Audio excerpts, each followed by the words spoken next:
Traders, how are you? With Marcello. Today we're doing the recap of what happened in the markets last week so we can know the amazing crises that are coming our way. We have rivers in Europe at a point where they're shutting down nuclear power plants and cargo, which is super, super important. We have also other things that I can't remember that I was going to include in this intro, but let's go ahead and get started.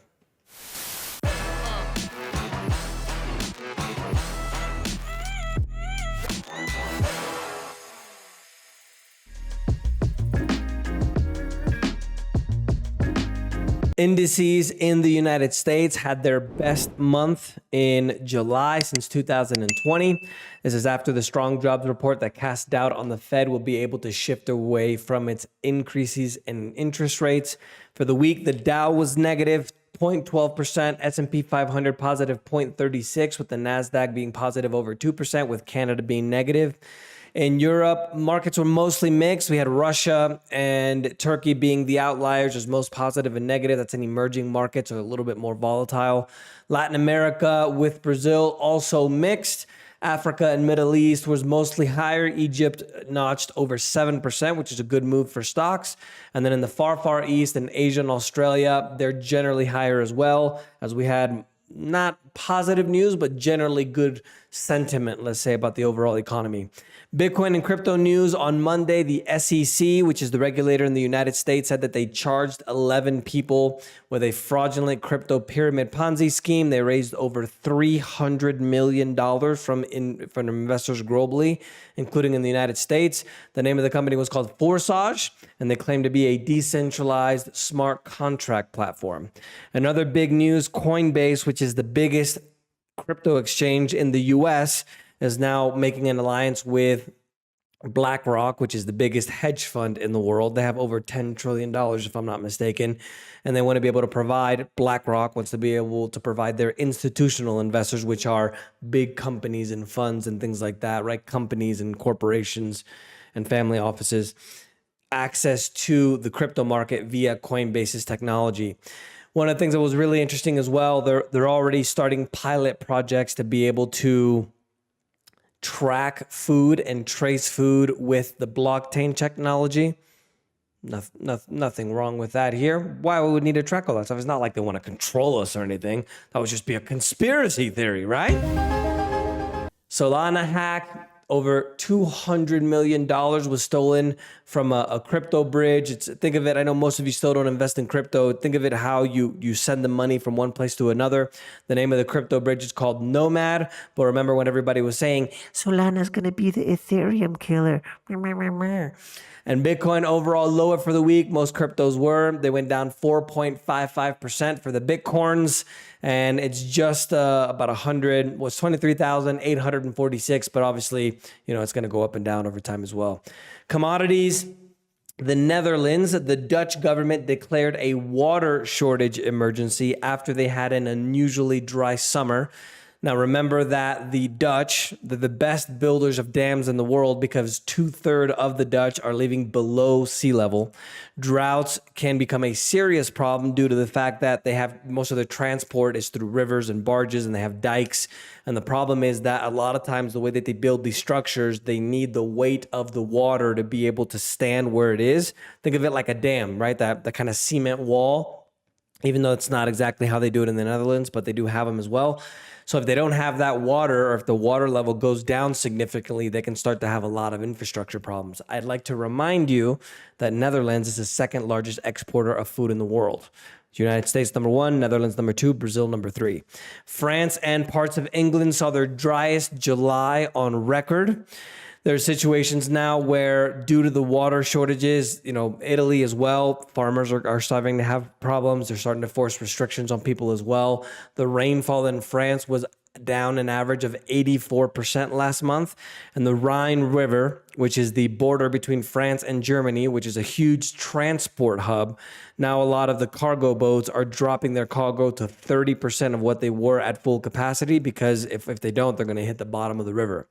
Now, in another problem that's going to be very serious for not only France, but Europe as a whole, remember that France is the biggest generator of nuclear energy in the world. Well, now some of the rivers, it's getting so hot in France that they're not able to take the water from the river to be able to cool the system, the nuclear cores and the technology that they have. So now they have to shut down power plants in France.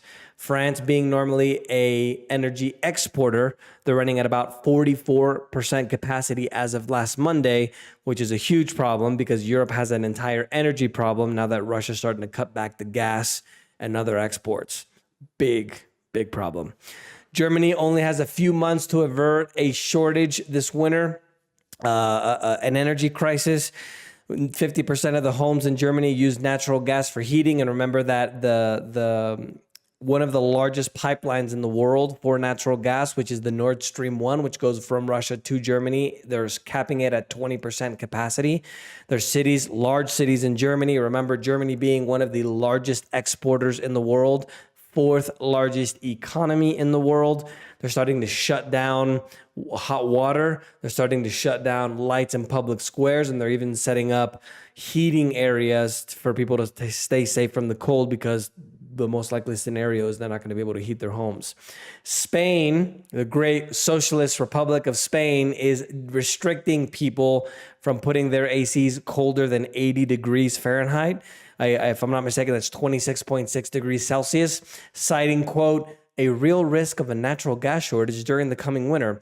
Perhaps we should look for ways to generate electricity instead of making people suffer. I couldn't be there in 80-degree heat, right? I would literally be sweating at 80 degrees. That's why I live here on the mountains of the amazing city of Medellin.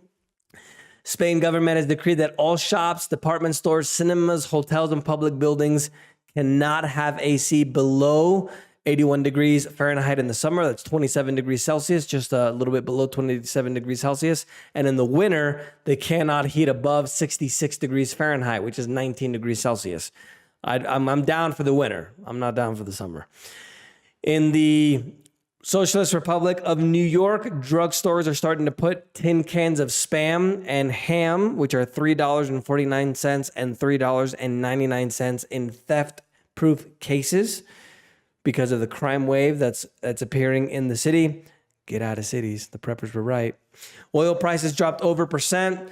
We're walking into a recession. This is now starting to affect the demand. One of the things that I thought was really fascinating is that the gas demand right now, the gasoline demand in the United States is lower than July of the pandemic. Can you believe that? Brent and WTI both ended July with their second straight monthly loss for the first time since 2020. And obviously soaring inflation, people are starting to buy less gas, are starting to, economize. And in addition to that, the higher interest rates and the possible recessions, everybody's starting to cut back quite a bit. Prices are now at 6-month lows. And in common with the U.S. part and other parts of the U.S. economy, we're not keeping up with the electricity generation with the demand.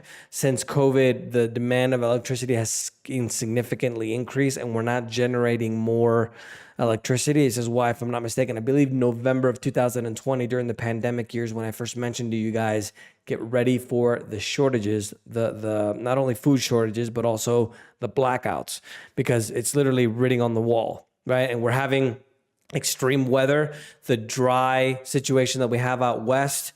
We have all kinds of stuff going on. Imagine the kind of freak winter that we're going to have this year where people need to heat their homes and then, we're just not going to have energy to do it. Gas demand, I mentioned that. Gold up 0.56 for the week, 1,777, while silver went down over 2%, down to $20.01. Financial and banking news, according to the St. Louis Fed, so the central bank of the United States called the Federal Reserve has offices around the United States. They're stating that the U.S. debt to GDP ratio, so the total amount of debt divided by the size of the economy, which is called the GDP, is at 125%. And there's a lot of financial analysts that are saying that once you reach the 90% threshold, you have slower economic growth and it may trigger a public debt crisis. Here comes Conspiracy Marcello. I think they're doing this on purpose because when you're starving and you can't find a job, they're going to be like, hey, why don't you take this new system? It's just a one world currency. Put a little chip in your thing so we can track you. And you could eat crickets to make sure that we have enough food for you. Other than that, the New York Fed is saying that U.S. household took more debt in in quarter two. The amount of debt went up by $312 billion, and the credit card balances rose by 13%, which is the highest leap of over 20 years. Essentially, the explosion in inflation. I mean, think about gas, right? Gas has gone up, what, 2-3 times, almost 4 times what it was before. I remember paying $1.70, $2 a few years ago during the last president. Now it's over $4, $5, $6 in some places. So people can't afford to live anymore. So what are they doing? They're literally putting everything on their credit cards because they just can't afford it. Central Bank of Australia hiked rates by 50 basis points. England as well hiked by 50 basis points. They have their largest single increase since 1995 to try to rein in their inflation, which is at a 40-year high at 9.4%. Central Bank of India also rose by 50 basis points. It's the third increase in the current cycle. Their retail inflation is at 7%, which is higher than what they want it to be as well. And in the irony of the week, Italy is giving 14.3 billion euros, which is about $14.5 billion, on top of the $33 billion that they've already budgeted since January to give companies and people money, just free money, to try to balance out the surging cost of electricity, nat gas, and gas costs. This is one of the last things that the Prime Minister Draghi is doing he most likely is going to leave after the elections next month. But one of the most ironic things is that by creating so much money, that's the reason why we have all the increase in costs. So they're literally exacerbating the problem. It's like Argentina. They voted for socialists 70 years ago. They were the richest country in the world in the 1900s, and now they have a financial crisis every 10 years because they just keep voting for socialists. It's like, what was that quote from Einstein? Oh, I was almost going to say Epstein. That quote from Einstein that was the definition of stupidity is doing the same thing over and over again, expecting a different result. If you print more money, what happens? You have more money, which means that the value of the money goes down, right? It's supply and demand. And so what do? They keep issuing more money because that's going to solve the problem. Political news. After the declaration of the monkeypox emergency declaration, not only in the United States, but also in California and San Francisco. San Francisco Kink and Fetish Festival is to press on. Remember that the next time they want you to lock down in your home. Economic news, the labor market is finally cracking. The job openings went down by 605,000, which is the third biggest drop on record. Only the situation with COVID was worse. The Chinese manufacturing PMI index showed a contraction in factory activity. So now the second largest economy in the world is starting to have a serious issue as well. The 19 Eurozone bloc posted an increase in GDP. Their economy expanded by 0.7% in quarter two, above the expectations, but they're still expecting to walk into a recession after their manufacturing index contracted as well in July. It's the first time that they did so since July of 2020. This is a situation where a lot of factories are forcing to stockpile unsold goods as the demand is cratering due to the situation with the economy. German retail sales logged an annual decline of 8.8% in June. Remember that the consumer spending number in most industrialized economies is the most important number when it comes to the economy. United States, it's almost 70%. I don't know the exact number for Germany, but I would bet it's more than 50%. So now if people are spending less money in retail stores, that's going to hit the fourth largest economy in the world, which is Germany. Europe as a whole is the third largest economy in the world. Corporate news, the great scam artists at Robinhood. I hate that company because I think that they're legally scamming people, essentially. They're reducing their headcount by 23% after, remember, Apple and Google and Facebook, all these other companies already announced either freezes or let goes of a lot of people. HSBC, which is the largest bank in Europe based on assets, their income dropped by 1.7 billion to 9.2. They only made 9.2 billion in the first half of 2022. Isn't that horrible? Their shares went up after they still made quite a bit of money. Moderna surged over 15% after they said that they had much better than expected quarterly profits. They're up 9% because their sales increased by almost $5 billion. And Tesla shareholders completed a vote authorizing a 3-for-1 stock split. Since this obviously benefits stockholders, the Tesla board of directors says that they're going to announce the date at their discretion. Shares are down over 6% so far this week. The stock is down close to 16% in 2022. Zillow, they're down 4.5% as well after they reported a drop in revenue of 23%. They still made money though. They made $164 million in the quarter, but their shares did fall anyway. And Amazon has announced that they're buying the iRobot for $61 a share. It values the Roomba maker at $1.7 billion. So you can listen while you're cleaning too. You guys knew that, right? I don't have any of that stuff in my house. Trade news, the first grain shipment out of Ukraine has finally left. Over 26,000 tons of corn is headed to Lebanon. Safely made it to Turkish water, so that's a good thing in terms of the food exports and the food situation that we're going to have soon. And obviously, we had a huge escalation after Pelosi visited Taiwan. Remember that if you don't understand the situation in Taiwan, Taiwan says that they're an independent country. China says that Taiwan is part of China, so they don't want U.S. being involved in Taiwan. And remember, what happened was that Japan took Taiwan away from China in 1895, and that's why we had this huge spat. So China doesn't want U.S. visiting Taiwan because they say it's part of China, while Taiwan says that we're independent. Please don't come and take us.